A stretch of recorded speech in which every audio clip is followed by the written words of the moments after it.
Pemirsa, gaya kampanye pasangan independen Bagio Wahyono dan Efek Suparjo berbeda dengan lawannya. Pasangan calon wali kota dan wakil wali kota nomor urut 2 itu belusukan ke permukiman warga dengan membonceng sepeda motor dan memakai sepatu yang sudah jebol.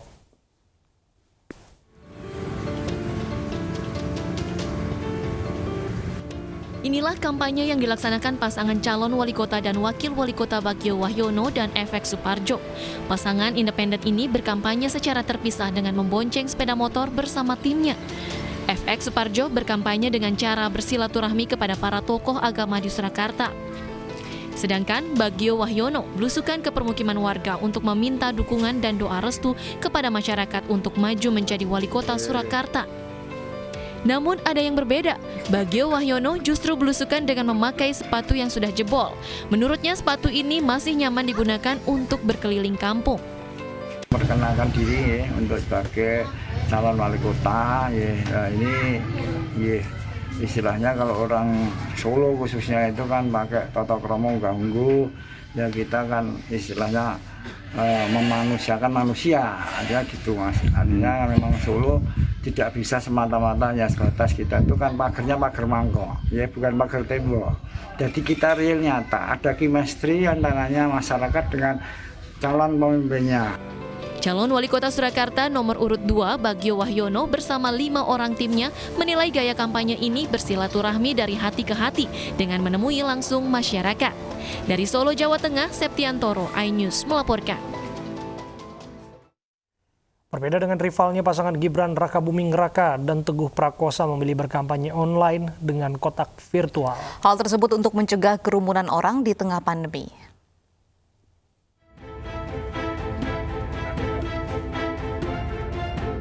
Pasangan nomor urut 1 Gibran Rakabuming Raka dan Teguh Prakosa memilih berkampanye secara online. Untuk mencegah kerumunan orang di tengah pandemi, Gibran Teguh memilih menyapa warga dengan kotak virtual. Tim pemenangan Gibran Teguh membawa virtual box ke kampung-kampung, lalu dengan kotak ini Gibran berkomunikasi secara langsung dengan warga. Olahraga di Solo, kita kembangkan juga minat warga untuk selalu berolahraga. Berdialog secara telekonferensi dianggap pasangan nomor urut 1 sebagai cara yang efektif menyerap aspirasi tanpa melanggar protokol kesehatan.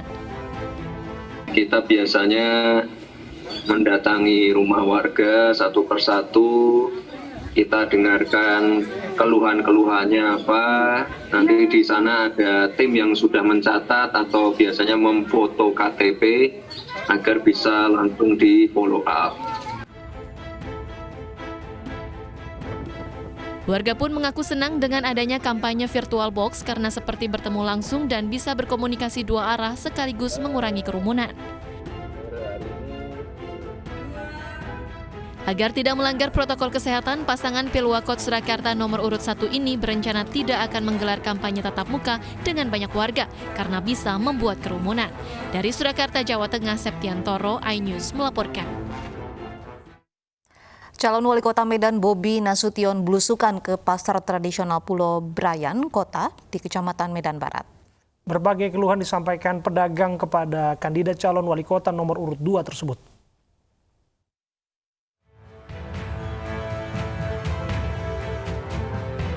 Kedatangan calon wali kota Medan Bobi Nasution di pasar tradisional Pulau Brayan Medan disambut para pedagang pasar.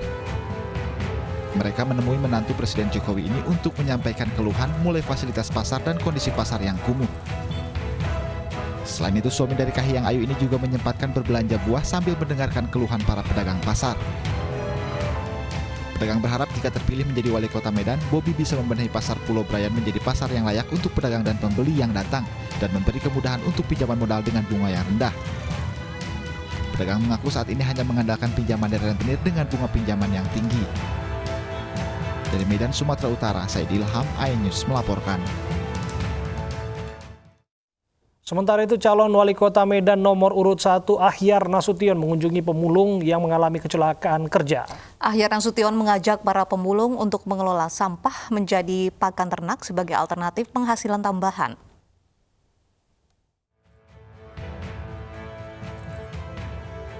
Hari kelima kampanye calon wali kota Medan Ahyar Nasution mengunjungi pemulung yang mengalami kecelakaan saat bekerja di kawasan tempat pembuangan akhir atau TPA Terjun Kecamatan Medan Marelan, Kota Medan, Sumatera Utara. Selain memberikan santunan, Ahyar Nasution menawarkan program pengolahan sampah organik menjadi pakan ternak. Menurut Ahyar, program ini bisa menjadi penghasilan tambahan bagi pemulung di tengah pandemi COVID-19. Kita juga memberikan alternatif penghasilan tambahan kepada pemulung. Ya, sampah kita kan banyak sampah organik. Dan yang kalau belum terlalu lama, belum busuk, bisa dimanfaatkan sebagai ruminansia, pakanan ternak. Dalam kesempatan ini, calon wali kota Medan nomor urut 1 mengimbau masyarakat untuk menjaga lingkungan agar tercipta kota Medan yang bersih, nyaman, dan sehat. Dari Medan, Sumatera Utara, Yuda Bahar, iNews melaporkan.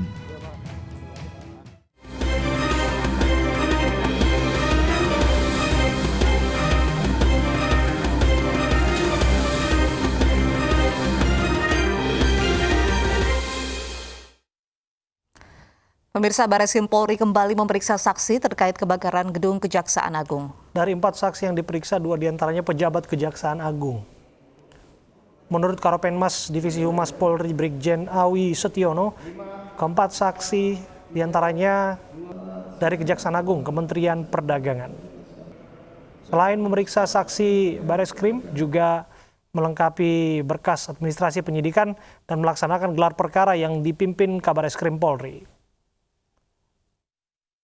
Sampai dengan pukul 13.30 WIB telah dilaksanakan gelar perkara dengan jaksa peneliti atau P16 guna ekspos hasil penyidikan yang selama ini sudah berlangsung, dan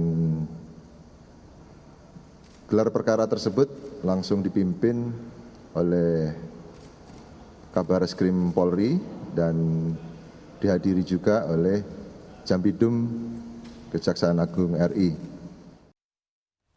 Pengadilan Negeri Jakarta Selatan kembali menggelar sidang pra-peradilan Irjen Napoleon Bonaparte terkait status tersangka yang disematkan kepadanya oleh Barreskrim Polri. Namun saksi dari pemohon dan termohon tidak hadir.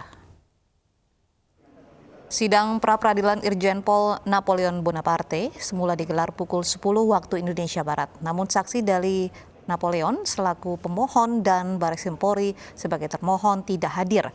Sidang pun diskors hingga pukul 12 siang. Namun hingga sidang dibuka kembali, Napoleon gagal menghadirkan saksi, demikian pula pihak Barreskrim.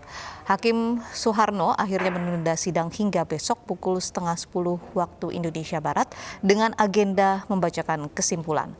Napoleon menggugat status tersangka dalam kasus penghapusan Red Notice Joko Chandra.